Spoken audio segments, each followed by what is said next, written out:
York Guitar Festival Academy. I'm John Schaefer from WNYC Radio, and with me is Fabi Reyna, guitarist, but also founder and editor of She Shreds, which, Fabi, is a magazine dedicated to guitarists and bass guitarists of the female persuasion.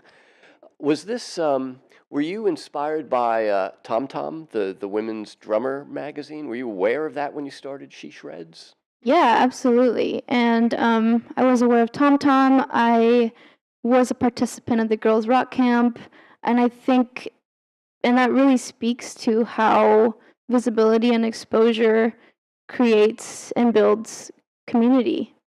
So yeah, I definitely was aware of Tom Tom, and I didn't have any experience in magazine, but I think that definitely influenced me in my decision to be a media and company, and to kind of direct my activism and my musician skills into a physical magazine. So tell me how you got to that point. What was your experience growing up as a girl, a young woman, playing guitar? Well, my experience, I started playing Jimi Hendrix when I was 9. I started on electric guitar, and it wasn't. I was raised by a single mother, and she, I think, her idea was that if she put me in as many extracurricular activities as possible, she could work. Or so that's what I ended up doing. I played every sport you could possibly think of. I went to camps, and then finally at the age of 9, she put me in music, and it stuck. I started on the drums actually, and it wasn't my thing. And I picked up a guitar one day, and that's what I wanted to do. I didn't stop playing for weeks, and I learned the Led Zeppelin, Jimi Hendrix kind of classic songs, and that was one of the first, and then that was my first experience with girls can't play kind of thing, where I was obviously a much better guitarist than anyone there, but I would never get the lead roles, and to the point where my teachers actually tried, but the boys would cry.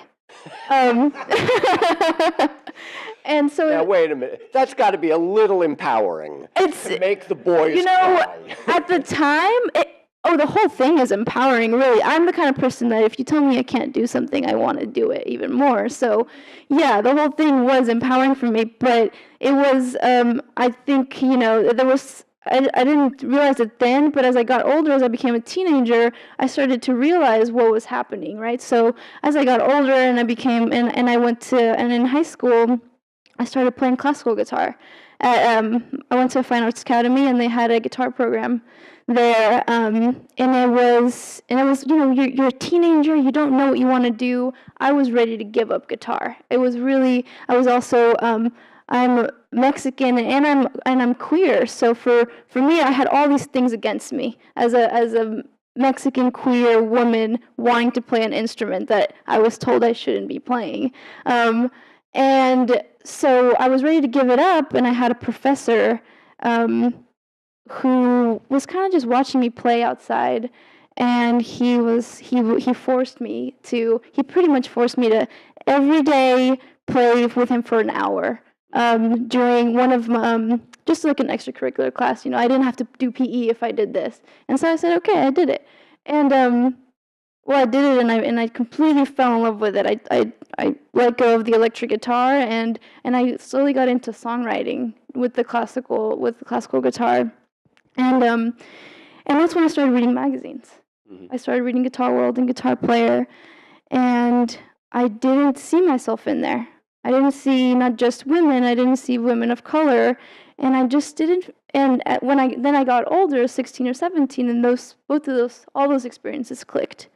And I just spent a couple of years at the girls' rock camp in between there, and that's when my world changed, because I was, for the first time ever, surrounded by women who played music, and I learned a history of music that I had never learned before, which was in the perspective of how women impacted music.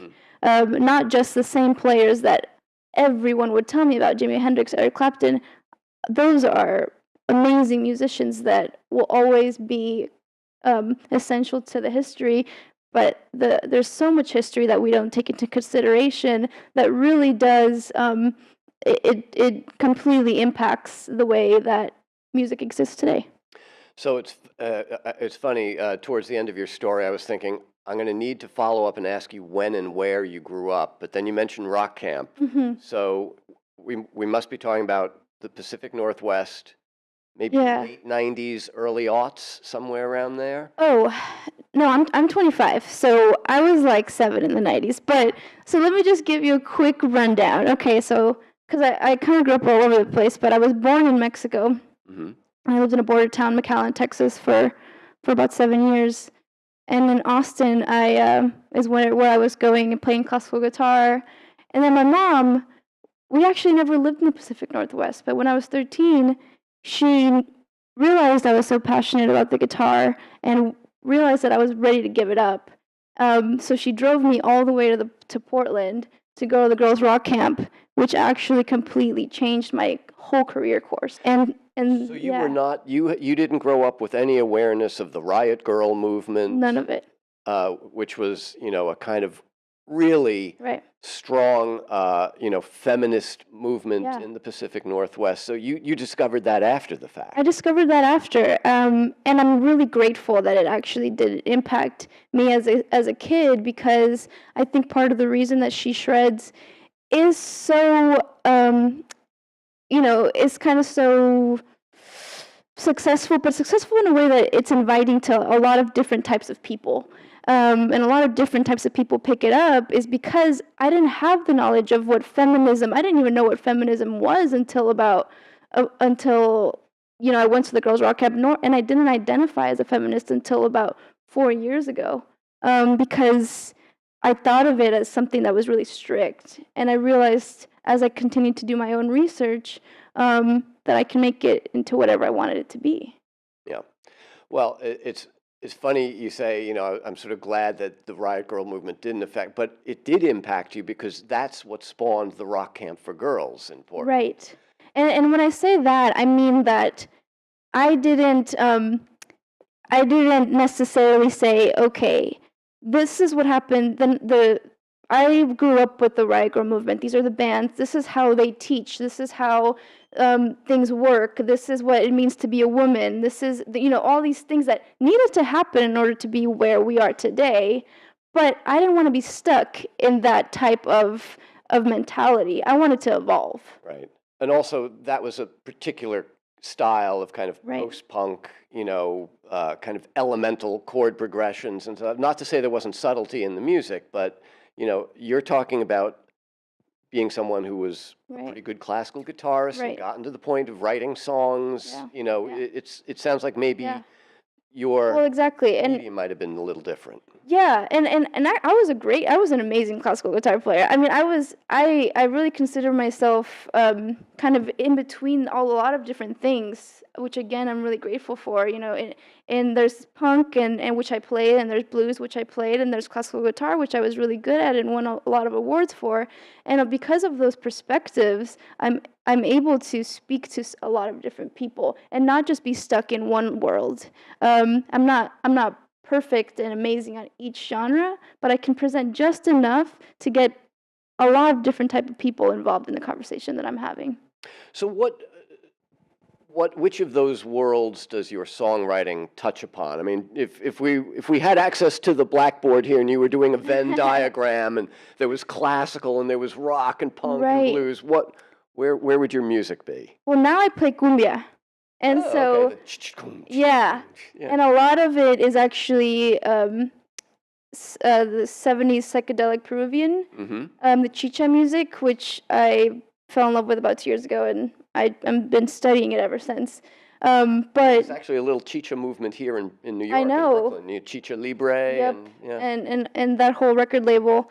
And so my experience with classical and with punk all feeds into that genre that I play now, which is what I'm doing now is that I'm taking cumbia and I'm putting a little bit of punk into it, and I'm putting in a little bit of classical when it comes to my right hand, and making it a 3-piece instead of a 6-piece orchestra. Mm-hmm. And you have to really strip it down, and you have to really work with restriction, and which I think is what punk is, and classical with the dynamics, and really building it, and all those dynamics, and making it really loud when you can, and really, really soft, and evoke emotion. And so those are all things that I'm now using. And you did you say it's a 3-piece? Mm-hmm. So it's guitar, bass, and drums. I play guitar, bass, and rhythm, loop style. Loop style. And then there's a singer and a drummer. Okay. So She Shreds Mm-hmm. is for both guitarists and bassists. Yeah. You are both then. Yes. Most bassists come to the bass guitar from the guitar.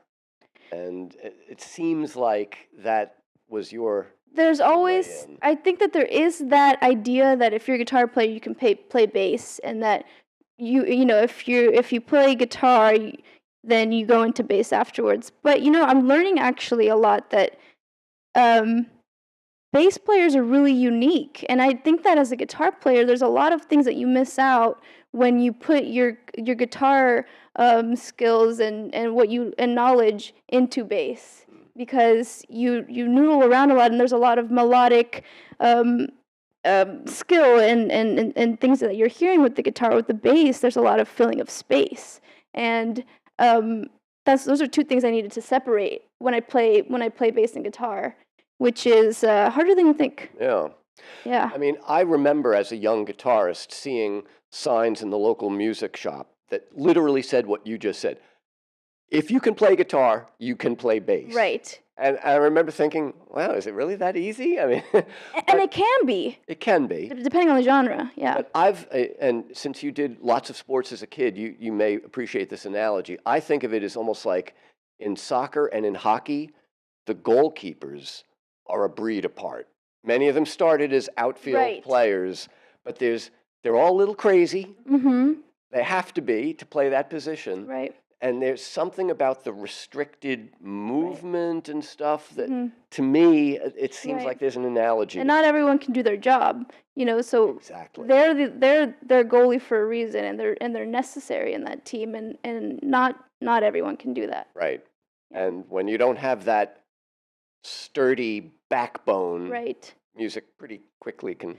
And I think that's one of the most difficult things to teach bassists, especially women and girls that are in my generation, who, of course, it is easy to pick up a bass, and that might be why it's so why beginners pick it up.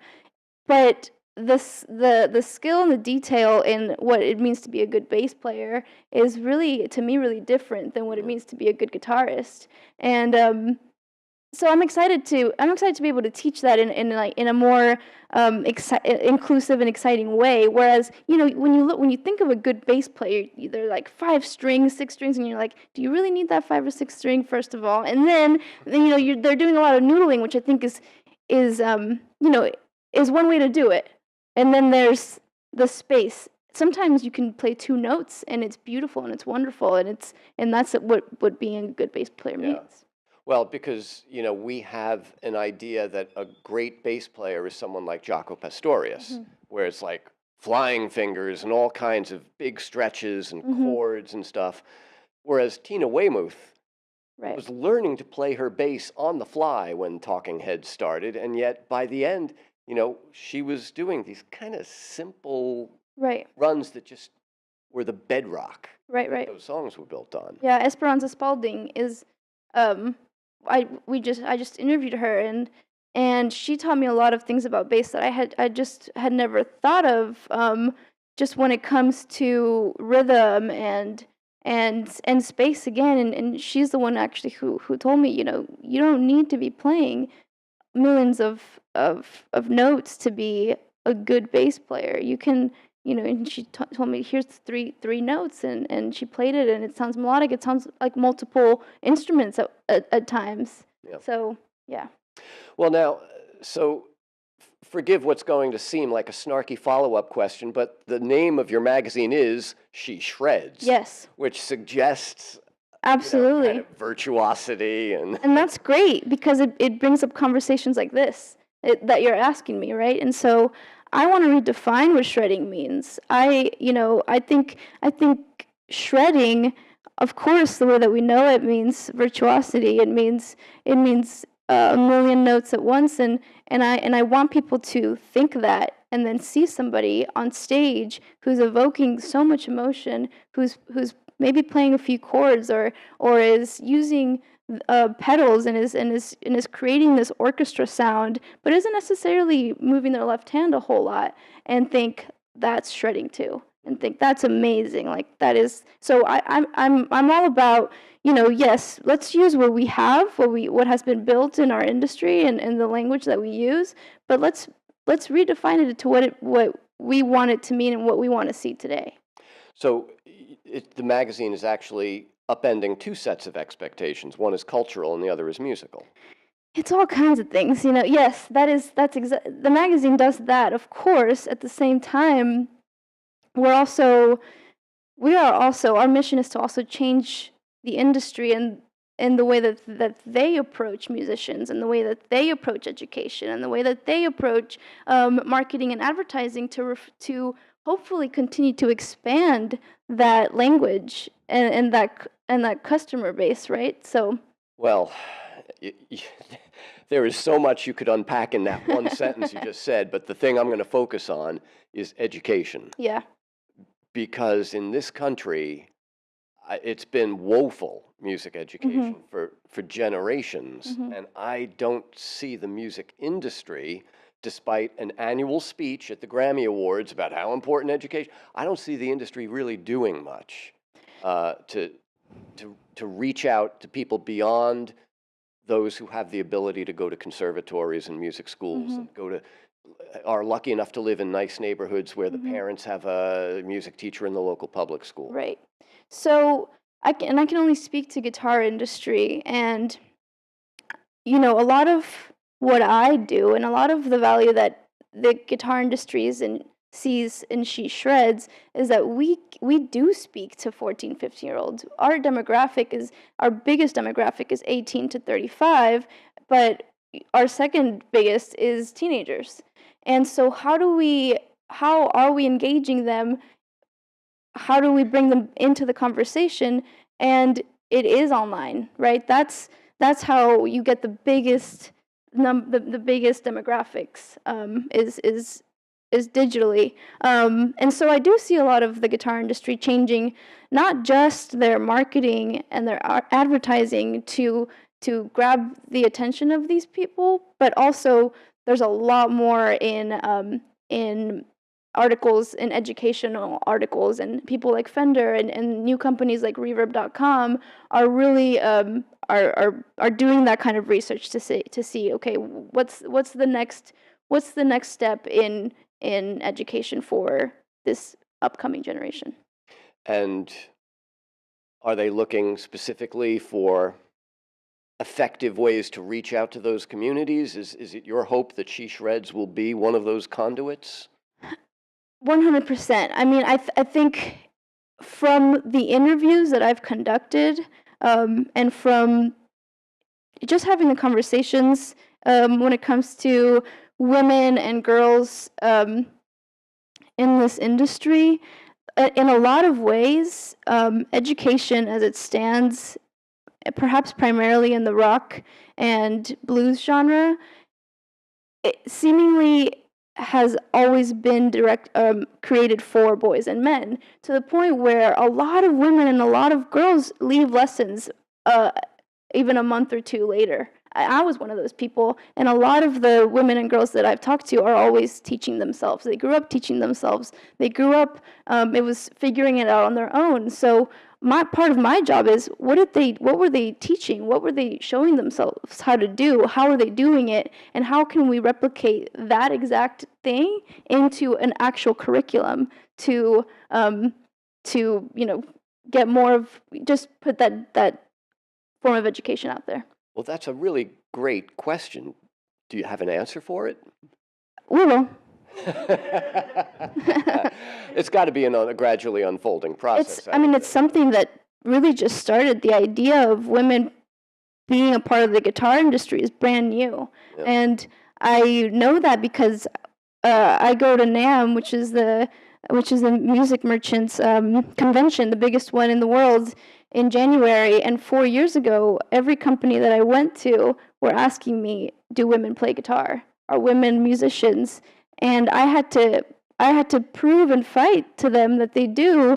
And despite all of the magazines that I had to prove that, it was still a question until someone else said it again. Yeah, to me, a question like that is almost inconceivable even 4 years ago. Yeah. Just because if you're listening to guitar music these days, you're probably listening to indie music. And well, I'm not going to say it's 50-50 male, female, but certainly there are a lot more really, really talented women playing guitars. It's really interesting that you just said that, and I can't speak much on it, but we will be about to publish some information that suggests that the market is turning into 50-50. It's certainly, I mean, when I think of if you ask me to name my 10 favorite indie guitarists right now, I'm sure pretty much Right. close to 5 of them will be women. Yeah, and here's the thing about indie artists. I have a lot of we have a lot of conversations internally about that, because we don't want to just be indie music. We don't want to just be rock. We want to cover all sorts of genres. However, indie and rock are the ways that we get to engage and interact with those younger players. And once they get in there, they're gonna, if they stick, if they like the guitar, they're gonna explore so many different genres. Well, also, it's indie and rock where the guitar is still a primary instrument. I mean, if you're looking at kids who are listening to hip hop, guitar is not so important there, and it might not be your best entry point. Yeah, I could argue with that, but I see what you're saying, and I agree with you. Yeah. I also don't. Well, only because I have recently been conducting more research on guitar and hip hop and guitar and R&B, and it's actually a lot more part of the process than we think. Well, what we're beginning to see is a kind of pushback to the rapper with a DJ behind him, or tracks being played, in favor of live band, and then you are getting back to. And at the same time, I think a lot of these movements are spearheaded by women. I think that there's Lauryn Hill, who raps and plays guitar. There's Little Sims, who's becoming popular, who raps and plays guitar. There's a lot on stage too. So and a lot of rappers, period, don't play with guitars and rap at the same time. So it's just a really interesting thing to observe, and then trying to make it into something that I can sit someone down and convince them that this is really happening, is one of the hardest things that I have to do. Yeah. Do you know the band Kerrville River? Yeah. Indie band led by Will Sheff. It's mostly guys. I only know the name. I don't know. I haven't quite listened to the music. So they have a song called The Silver Gymnasium, an album called The Silver Gymnasium, and there's a song on it that is basically just like one chord, and it eventually comes back to a second chord, but then it goes right back to that first chord. So it's like really, it's all about texture, guitar solos, and the first time I heard it, I was just like, there is some amazing guitar playing happening here, but it doesn't sound like Will. He's more of a strummer guy. So eventually I found a physical copy. Of course, now with this, one of the problems with digital files, you don't know who's playing what. Found the physical copy, checked the notes, and by golly, there was a woman playing the guitar. Do you remember who it is? I don't. Is it Jessica Dobson? I don't think so. Okay. Cool. But I was like, all right. And so go ahead. But just to say that this was this was sort of presented as a matter of, there wasn't like, hey, look, we got a girl guitarist. And this woman was leading the band, for this. I mean, really putting some incredible music out there. Yeah, and I could talk to you about liner notes for hours because I am obsessed with liner notes. When you look at history and when you look at records and when you look at autobiographies of famous musicians, um, anyone really, on the line, there's so many liner notes and names of women that you have to spend hours sort of doing Google work and going to the 10th page on Google to realize that they were actually playing bass or guitar on that record. Yeah. And then, but they don't have any of their own recordings, or if they were playing their own music, they weren't recorded because they weren't famous enough, and they stopped playing music 4 years later because they had kids or for some other reason. And it's that history is so fascinating to me because it really shows how much a part of history women have always been a part of music and music history, in a large volume. They're just underground, and we are made to believe that they're not a part of that process. Yeah. Well, all right. So let me.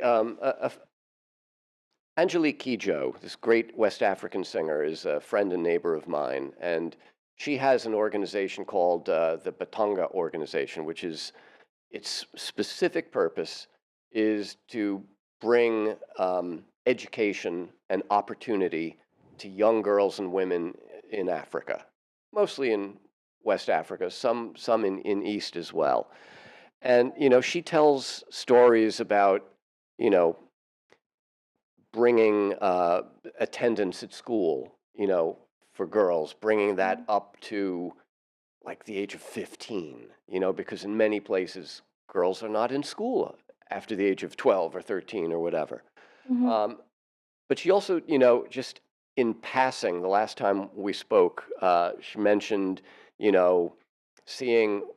talking to a bunch of girls and seeing someone's father, in the back. Mm. And it struck me that for her foundation to really do its job, to really serve those girls, you can't just serve the girls. You got to get the guys on board as well, especially in male-dominated cultures.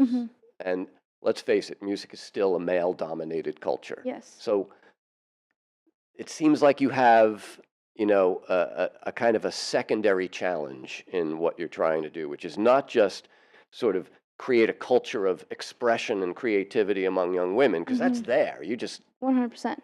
Yeah. But there's this other group of people who are in positions of power that you need to. It's all move about them. changing it. It's 100% about changing it from the inside, and from the top. Those things aren't going to change unless those directors and those people making the advertisements and those people telling popular culture what's what become women musicians, women of color, and not just older white men. And one way that we do that, one thing that's really, really important to us is that visibility. For every ad every guitar ad, that is a woman who's wearing a bikini holding a guitar, we have five photographs of women like really playing and really sending a really powerful message of being a musician, not being a woman, and not a woman musician. She's a musician. She's a guitarist, and so that was a huge part of our fight the first 2 years of what we were doing, because that advertising was really prominent still, and so. For the first 2 years, all we did was focus on getting those advertisements replaced, and it worked. It worked. I remember the first time that it did work was I was with I don't even remember the company, but they had this campaign, and we sort of blasted it out to our 2,000 followers at the time, but about 200 people emailed them telling them to take it down, and they called me the next day and told me, we're taking this advertising down, how can we work together? And so from then on out, I realized that this works, and I just kept doing it until we kind of started doing the same thing with the Guitar World cover of the Bikini Gear Guide, and that just ended in March. Yeah. Well, I began by asking you about Tom Tom magazine, and they've gone through a lot of the same thing. Yeah. And, you know, the idea that you're not a woman drummer, you're a drummer, you know? And it Yeah. goes not just to the editorial content of the magazine, but to the types of the images of drummers that are presented in the advertising has completely changed. Right. Exactly. And you know, the whole topic of being a woman and being a drummer, woman drummer, or just drummer is you need a little bit of, you need both. You know, you need to make sure that people know that you're a woman musician, a woman guitarist. At the same time, you want to be valued for your skills. Are we there yet to just be guitarists? I don't think so. I think that we still have to be women guitarists, and that's okay for now. That's okay for now. I fight with myself on that all the time, especially because we really want to represent also people, women of color, and LGBTQ and non-binary, and I think those details, the detail of inclusivity, goes a long way. Because of those details, we've continued to have and grow this conversation of what does it mean to be a guitar player. Yeah. And when the day comes where you don't have to identify as a woman guitar player, then what happens to She Shreds?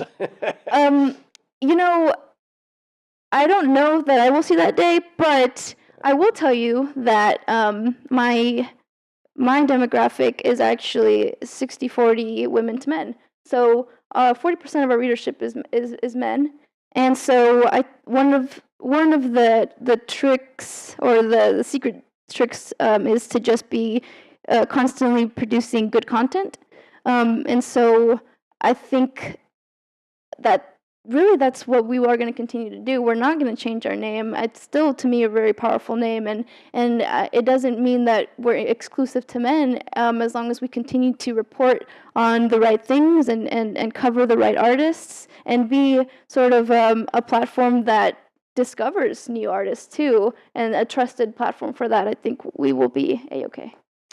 Well, it sounds like you're doing great work. I have just one final question. How do you do all that great work and still find time to do your own music?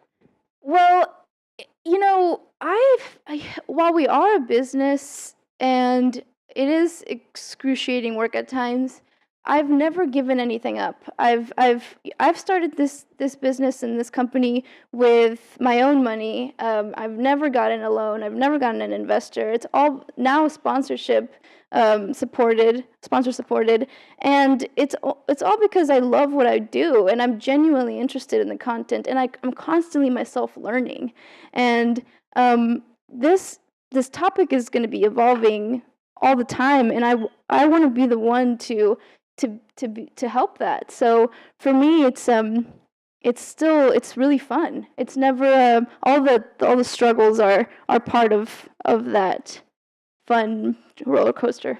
So are you getting enough exercise for your own creativity muscle out of what you're doing? I am now.